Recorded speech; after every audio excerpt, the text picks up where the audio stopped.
क्या आपने कभी अपने मन से यह सवाल पूछा है, मृत्यु के बाद क्या होता है? जब यह शरीर मिट्टी में मिल जाता है, जब सांसें थम जाती हैं, जब आंखें खुली की खुली रह जाती हैं, तब क्या हमारी यात्रा समाप्त हो जाती है, या फिर वो शुरुआत होती है एक और लंबी, भयावह और अदृश्य यात्रा की? एक ऐसी यात्रा जिसका रास्ता हमारी आंखों से नहीं दिखता, लेकिन जिसका विवरण हमारे ऋषि मुनियों ने हजारों साल पहले अपने ध्यान और तप से अनुभव करके हमें दे दिया। वे अनुभव, वे रहस्य जो आज भी गरुड़ पुराण, ब्रह्मवैवर्त पुराण और अनेक ग्रंथों में शब्दों के रूप में अमर हैं। आज हम बात करेंगे उस नरक के दरवाजे की, जो शरीर छोड़ते ही आत्मा के सामने धीरे धीरे खुलता है। यह कोई काल्पनिक कल्पना नहीं, बल्कि शास्त्रसम्मत और शुद्ध वैदिक ज्ञान है।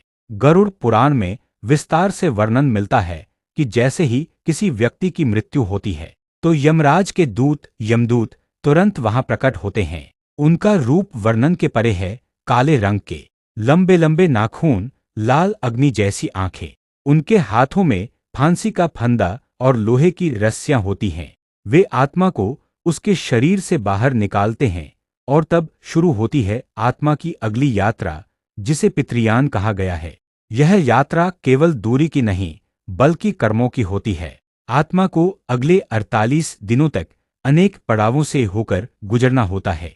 कहीं कांटों से भरी राह, कहीं अग्नि की नदी, कहीं वीरान श्मशान के समान प्रदेश, तो कहीं भयानक पशु और प्रेतात्माओं की चीखों से भरा भयावह वातावरण। आत्मा नंगे पांव चलती है, भूखी प्यासी तड़पती है, और अपने किए हुए हर पाप का पहला अनुभव इसी मार्ग पर करने लगती है। अगर जीवन में कभी किसी को तिरस्कृत किया हो, अनजानों का मजाक उड़ाया हो, प्यासे को पानी न दिया हो, गरीब को ठुकराया हो, तो उन सबका कष्ट अब आत्मा पर उतरने लगता है। इस रास्ते के अंत में आता है यमराज का दरबार, यमलोक, जहां बैठते हैं धर्मराज यम और उनके सहायक चित्रगुप्त। चित्रगुप्त के पास हर आत्मा की जन्म जन्मांतर की गतिविधियों का लेखा जोखा होता है। केवल इस जन्म के कर्म नहीं, बल्कि पिछले जन्मों के अधूरे कर्मों का हिसाब भी वहीं लिखा होता है। वहां न्याय होता है, निष्पक्ष और स्पष्ट, न कोई रिश्वत, न सिफारिश, न कोई वकील। और फिर आता है वह निर्णय, आत्मा को मिलेगा स्वर्ग, या फिर धकेला जाएगा उस दरवाजे से जिसे कहते हैं नरक का द्वार। नरक केवल एक स्थान नहीं है, वह चेतना की अवस्था है। एक ऐसी स्थिति जहां आत्मा को अपने पापों का दंड भुगतना पड़ता है। गरुड़ पुराण में 28 नरकों का वर्णन है, और हर नरक एक विशिष्ट पाप के लिए बना है। तामिस्र नरक, यहाँ धोखा देने वालों को डाला जाता है, वहां घना अंधकार है, आत्मा को जंजीरों में बांधकर घसीटा जाता है। कुंभीपाक नरक, यह मांसाहारियों और हिंसक प्रवृत्ति के लोगों के लिए है। वहां आत्मा को उबलते हुए तेल में डुबाया जाता है, बार बार, जब तक उसकी चेतना चीख चीख कर शांत न हो जाए। रौरव नरक, जहां वे आत्माएं जाती हैं जिन्होंने दूसरों को सताया, निर्दोषों को पीड़ा दी और अपने अहंकार में खुद को भगवान समझ लिया। महाराह वौरव, अंधितमिश्र, आविची, सुकर्ण। हर नरक की अपनी एक कथा है, अपनी एक दंड प्रक्रिया। क्या आपने सोचा है कि ये सब डराने के लिए है? नहीं, ये शिक्षाएं हैं हमारी आत्मा को चेताने के लिए।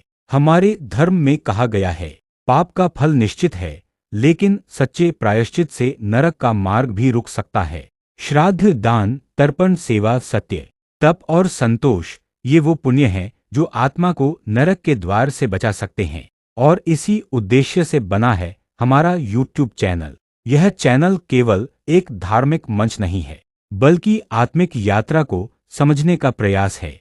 यहाँ हम केवल पुराणों की बातें नहीं करेंगे, बल्कि आपको ले चलेंगे आत्मा की उस यात्रा पर, जहाँ आप देख पाएंगे कि मृत्यु कोई अंत नहीं, वह तो प्रारंभ है कर्मों के न्याय की। हम आपको दिखाएंगे यमदूतों की यात्रा, यमराज और चित्रगुप्त का न्याय, आत्मा की पुकार, श्राद्ध का रहस्य, प्रेत योनि की पीड़ा, और उन असल जीवन की कहानियों को, जहां लोगों ने मृत्यु के बाद नरक दर्शन किया और जीवित लौटकर अनुभव साझा किया। तो अगर आप जानना चाहते हैं मृत्यु के बाद की सच्चाई, आत्मा की राह, स्वर्ग और नरक की वास्तविकता, तो जुड़िए हमारे साथ।